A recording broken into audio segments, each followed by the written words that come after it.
आप सभी को मेरा आदाब और नमस्कार। मैं मुश्ताक अहमद आप सभी का स्वागत करता हूं। दोस्तों, बहुत सारे प्रशासक दुनिया में हुए हैं जिनकी बहुत ज़्यादा प्रशंसाएं हम करते हैं। कई बार उनके विरोधी होते हैं, उसके बावजूद उनकी प्रशंसाएं हम करते हैं। प्रशंसा इसलिए होनी भी चाहिए क्योंकि अच्छे कामों की प्रशंसा अगर हम नहीं करेंगे तो उनको बल नहीं मिलेगा, अच्छी बातों को बल नहीं मिलेगा। अच्छी बातों को बल तब मिलता है जब हम उनकी तारीफ करते हैं। और जो लोग नकारात्मक जिन्होंने कार्य किए, जैसे कि हिटलर है, हिटलर की कौन प्रशंसा करता है? हिटलर की कोई नहीं करता क्योंकि उन्होंने जेनोसाइड करवाया, नरसंहार कराया। कोई नहीं चाहता कि ऐसे शासक दुनिया में दोबारा से कोई आए। लेकिन अच्छे कार्यों की प्रशंसा हमें करनी चाहिए। अगर हम ब्रिटिश काल के अंग्रेजी शासन की बात कर लें तो इस काल में ऐसे पढ़े लिखे कुशल प्रशासक भारत में आए जो बहुत अच्छा कर सकते थे। लेकिन उनका एक ही उद्देश्य था कि भारतीय अर्थव्यवस्था का दोहन करना, यहाँ से कच्चे माल को इंग्लैंड पहुंचाना, ट्रेड एंड कॉमर्स के माध्यम से इंग्लैंड को लाभ पहुंचाना।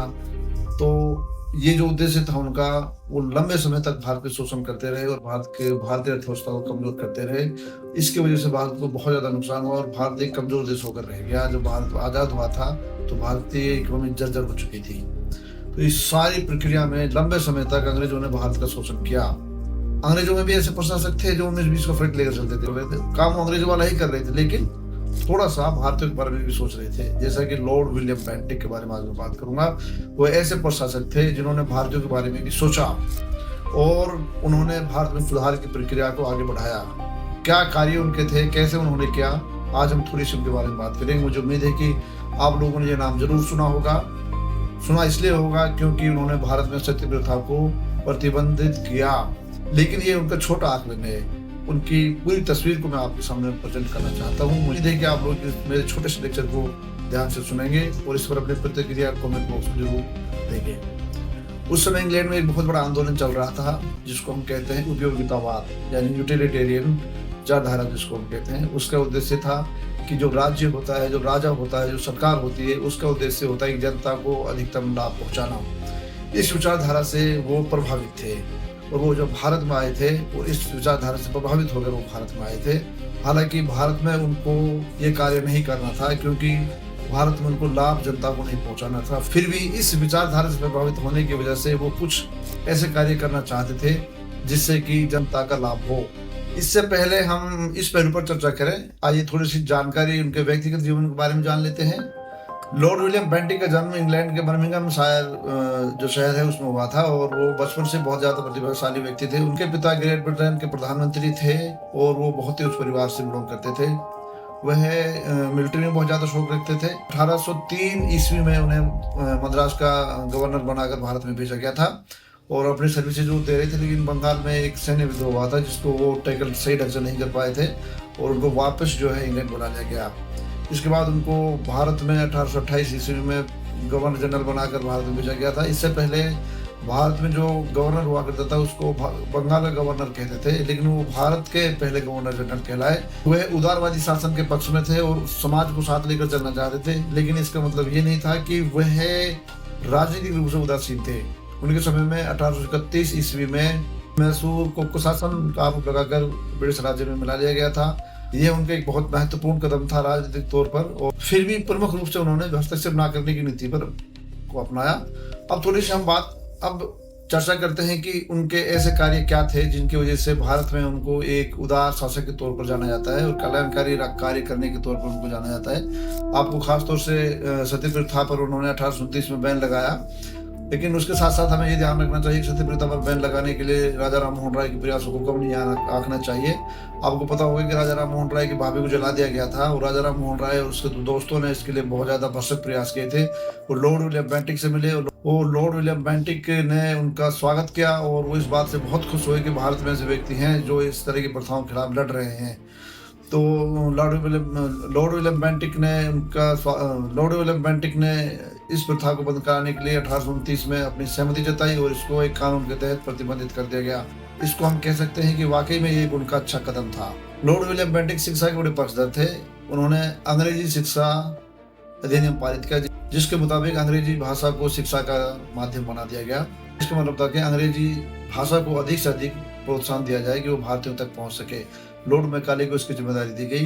लॉर्ड मैकाले का नाम भी बड़ा प्रसिद्ध है, आप लोगों ने सुना होगा। उन्होंने ये कोशिश की कि अधिक से अधिक अंग्रेजी कल्चर को इस तरीके से फैलाया जाए कि अंग्रेजी भाषा पश्चिमीकरण का माध्यम बन जाए। अधिक से अधिक क्लर्क पैदा किए जाएं, शिक्षा का जो बौद्धिक स्तर है उससे भारतीयों को दूर रखा जाए, बल्कि भारतीयों को क्लर्क बनाया जाए, छोटी छोटी नौकरियां दी जाए, भारतीयों को अंग्रेजी के अंदर ढाला जाए। तो मैकाले की जो दृष्टिकोण था वो बहुत अच्छा नहीं था। वो भारतीयों को पश्चिमीकरण के अंदर ढालना चाहता था, भारतीयों का बौद्धिक स्तर ऊंचा करना नहीं चाहता था। लेकिन फिर भी अंग्रेजी शिक्षा को सीखना अपना में बहुत बड़ी बात थी, क्योंकि अंग्रेजी क्लर्क ही अंग्रेजी शिक्षा सीखेगा तो कम से कम वो अंग्रेजों की साइकोलॉजी को भी समझेगा और अंग्रेजी सिस्टम का हिस्सा भी बनेगा।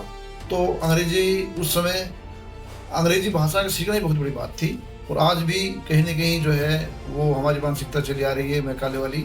आज भी लोग अंग्रेजी को बहुत बहुत बड़ी बात मान लेते हैं। जो अंग्रेजी बोलता है उसको हम बहुत ज़्यादा महत्व देने लगते हैं हिंदी के मुकाबले या किसी और भाषा के मुकाबले। ये सोच मैकाले वाली आज भी कहीं न कहीं हमारी मानसिकताओं में एग्जिस्ट कर रही है। इसकी वजह क्या है कि लॉर्ड विलियम बेंटिक के समय में जो मैकाले ने कार्य किया था वो आज भी लोगों की मानसिकताओं में जमा हुआ है, यानी ये गुलामी की मानसिकता हम कह सकते हैं इसको।